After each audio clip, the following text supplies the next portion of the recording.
The call had come from overseas, please send someone. The church was expanding from its North American roots to further afield. The plea had come from Europe, and the church leaders in the United States had discussed it several times.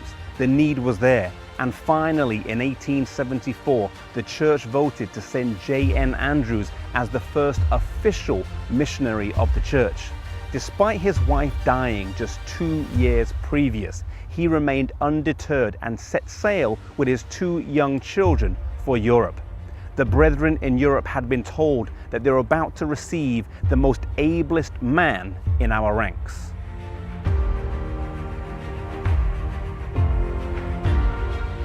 What qualified him to be the ablest man in our ranks?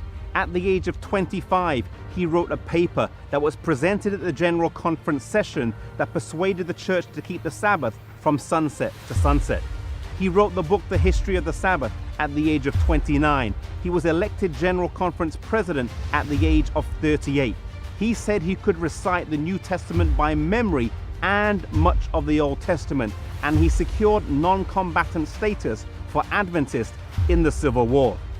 When as General Conference President, he hosted the first Adventist camp meeting in Wright, Michigan. He would often go out at night and check on the tents to make sure everyone was okay. He was much loved, well respected, and was sent abroad with the church's blessings.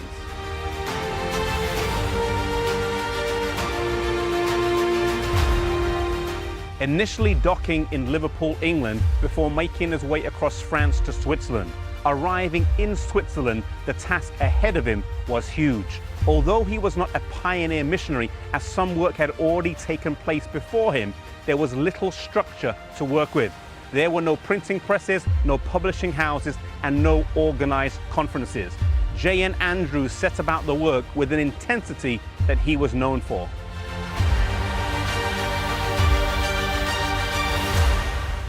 J.N. Andrews and his children quickly learned the French language, making a family covenant that they would not speak anything to each other in the home except French, although German was acceptable at times.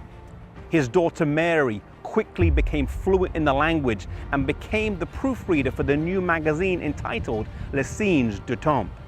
J.N. Andrews wrote over 400 articles for this magazine during the 7-year period that he was in Europe, a remarkable amount considering that he also contracted pneumonia after being there just 3 years.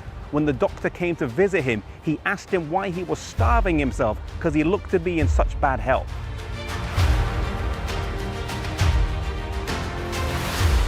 Not wanting to overspend, they lived mainly on white bread, graham pudding, potatoes, and sometimes cabbage, with very little fruit, milk, or butter.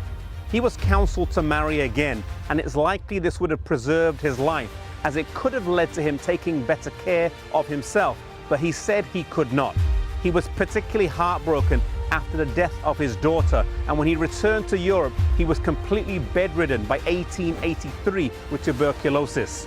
The church was concerned, and they sent J.N. Loughborough from England to do an anointing service. And his mother also visited him in his final months, but unfortunately, he still died young.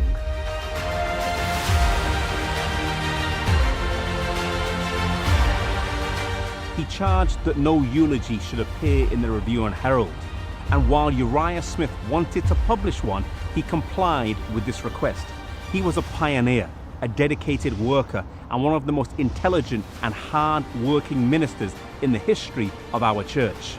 Whilst he received no eulogy after his death, his legacy lived on in far more significant ways.